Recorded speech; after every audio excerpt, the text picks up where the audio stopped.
Now, let's go to David Callahan. He's actually co-founder of the think tank Demos, and he's also the author of the book, Fortunes of Change, The Rise of the Liberal Rich and the Remaking of America. Fascinating. David, welcome to the Young Turks. Great to be here. All right, so when you went into this book, what did you want to investigate initially, and what were some of your, let's just say, assumptions a little bit? Well, I signed a contract to write a book on the rich, in 2007 when this, stock market was booming, the real estate market was booming, the super rich were on top, and I started out with wanting to emphasize that this culture of greed had just gotten out of control. And instead I became intrigued by something a little more counterintuitive, which is all the people on the left who were rich and giving money to the Democratic Party and giving money to environmental groups and giving money to gay rights groups. And I kind of veered off into this completely different terrain and ended up writing a book about the liberal rich, not the, bad guys that we're all familiar with. So, was there a way of knowing, as you did your research, what percentage of the rich, I mean, maybe it's rough, maybe it's not rough, I don't know, are liberal and what percentage are conservative?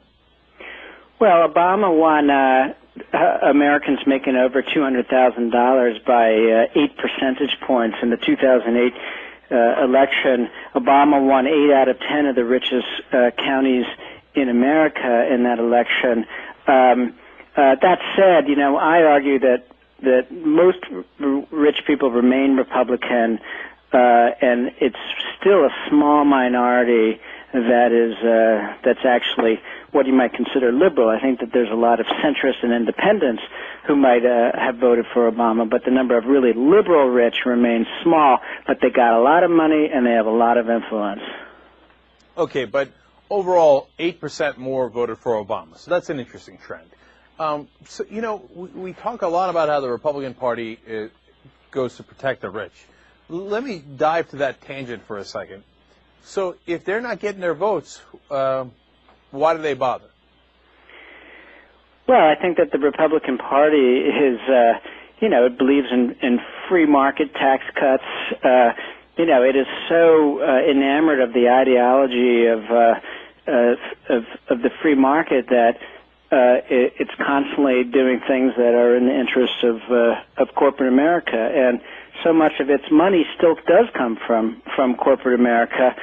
And I mean, the wealthy get a lot of favors done for them by the GOP. There's no question about that. So there's a couple of different factors at play here, then, because we have the liberal rich, we have the conservative rich, and then we have corporations, which is a whole different thing, right? And they have a ton of money, and it's not just the votes that these politicians are going for, it's the money, right? So they can get it from either one of those sides, but they could also get it from corporations, and corporations, well, they're sometimes split as well because they like to play both sides and they like to buy both sides. But lately, groups like the Chamber of Commerce have been going significantly to the Republicans. Well, what you find if you look at which kinds of corporate leaders give money to which political party, what you find is that the Republicans raise a lot of money from the defense industry, from the energy industry, from agribusiness, from the construction industry, these kind of old economy industries. And the Democrats raise a lot of money from Silicon Valley, from the tech industry, from the entertainment industry, from the legal profession and law firms. The Democrats raise a lot of money from this sort of new economy wealthy. And my book really looks at the rise of the knowledge economy as being a big explanation for why more rich people are giving money to Democrats, because, a lot of these people who've made money in the knowledge economy, they're super educated people. They're, a lot of them went to elite universities. They grew up in blue America. They're liberals. Now they have money, and their politics don't change much just because they're rich. And those are the people who are helping bankroll this resurgent Democratic Party we've seen, starting in 2004, 2006. let me add a wrinkle to that. And we're talking to David Callahan. He wrote Fortunes of Change about this phenomenon. Somebody like Bill Gates is a smart guy. So, whether he wound up going to Harvard for a little bit and then, of course, famously dropped out. But he's not going to back Sarah Palin. It's just not going to happen. It's just inconceivable. So you're going to Silicon Valley. How many people could possibly back Sarah Palin? 3.5 of those guys, right? So now, on the other hand, what do you think? Well, the other rich that are backing the Republicans and the Sarah Palins of the world, they're rich. They must be smart too. But my theory on that, David, is that that's not true, because a lot of the money that the conservative rich have is left over. It's somebody like Richard Mellon Scaife, who didn't earn a dime. He just had the money. He inherited his money. Steve Forbes inherited his money. And then you have the oil guys who, happen to find a gusher in their backyard. I'm way oversimplifying. But it's a hell of a lot easier making money when you got oil in your backyard. So I'm not convinced those guys are that bright. They are greedy. Yeah, well, I think that you hit on a great point, which is that, the Bill Gateses of the world, they're not going to go for the party of Rush Limbaugh, Glenn Beck, and Sarah Palin. And I make the point that the wealthy class and the Republican Party are going in opposite directions. The upper class is becoming more educated, more secular, more based in urban America, particularly on the coast, and the Republican Party is becoming more religious, more based in small-town America, and less educated. And those are just two very different trajectories. And also the Republican Party with its xenophobia, its anti-immigration stance, its kind of jingoism and militarism abroad, that's a turnoff as well to a lot of these educated, wealthy voters. But there is a wrinkle here, because this is a fascinating topic, and there's a lot of twists and turns here. Because I agree with you, and as I said, look, I don't think those guys, whether it's entertainment industry, Silicon Valley, entrepreneurs, I don't think a lot of them are going to go vote for a party with the titular head of Rush Limbaugh. It's just it's against their DNA. Let's put it that way, right? But those same guys, a lot of them still agree with the corporate ethos, which is, in my opinion, a steamroller. So they're going to say, hey, look, business needs to make money, et cetera, et cetera. So if their companies happen to buy a couple of politicians, that probably does make some sense to them. Well, yeah, and that's what you see. A lot of corporations spend a lot of money on their PACs, and the PACs give contributions that are often quite different than what the individual corporate leaders are spending money on.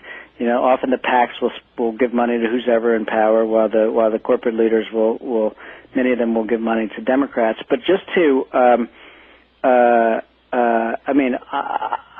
underscore the point, which is that the corporate world is increasingly divided, and you have a lot of corporate leaders who actually believe that government is good, that we need to invest more in education and scientific research and infrastructure, who believe that you need to have taxes, you need to raise taxes in order to pay for that stuff. And these people believe that, with strong government, higher taxes, more investments, we'll have more prosperity in the long run, not less, and everybody will get rich. More rich, and that's a very different mindset than the kind of libertarian, anti-government ethos that prevails among sort of right-wing corporate leaders. So it's complicated, right? There's a lot of, as you say, wrinkles to the picture here. But, David, let me challenge you on that a little bit, because I'm going to guess here that a lot of the people that told you that, and corporations that you researched, et cetera, were, for lack of a better word, newer corporations, people that still had their entrepreneurs that were in charge. Because my sense of it is that once a corporation becomes entrenched and there is no person behind it anymore, Steve Jobs is not at Apple anymore. Apple, a generation from now, will be like all the other corporations. It'll be a machine. And if the CEO does not agree that they should take advantage of the laws and buy the politicians so they can make more money and limit competition, the machine will remove that CEO and get a new CEO who will buy the politicians.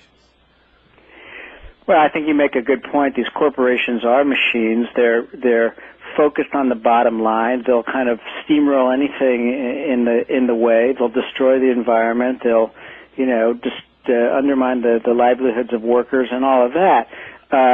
On the other hand, what you do find is even in those machines, a lot of the individual executives are people who might be Democrats. So in a way that the corporation is kind of at war with itself. You know, you have baby boomer leaders, often who are Democrats, who care about the environment, care about social responsibility, and the corporate machine overall, which doesn't necessarily have those concerns.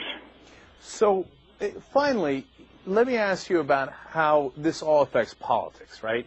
Because the conservative old guard, they give a ton of money, whether it's the Koch industry brothers giving just millions upon millions to all the different think tanks and conservative groups, so-called grassroots groups, which is a comedy, whether it's Murdoch, who actually finances a lot of publications that lose money, including New York Post. He makes money with Fox News, but loses money on a lot of other things. Richard Mellon Scaife, and the list goes on of these multimillionaires, billionaires who fund the conservative infrastructure.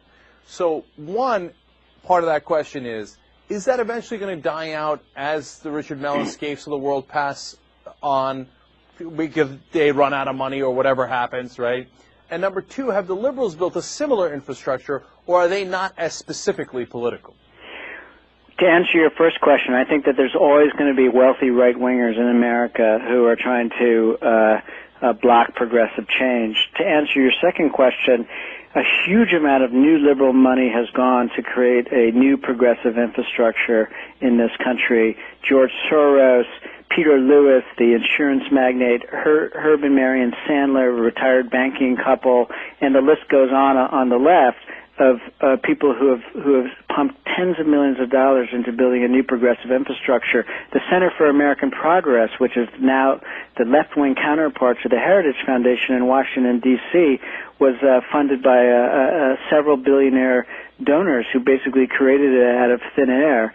Media Matters for America, the media watchdog run by David Brock, also funded by a bunch of rich people.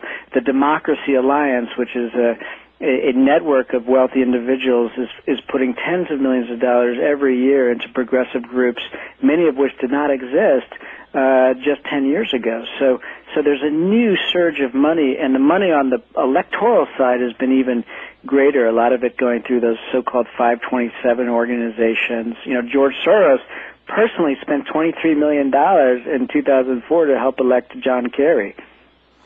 You know, people say that, and I guess the reason I was a little skeptical, and I totally believe what you're saying, is that I've never seen a dime of it. People always say, like, oh, yeah, I bet you're funded by Soros.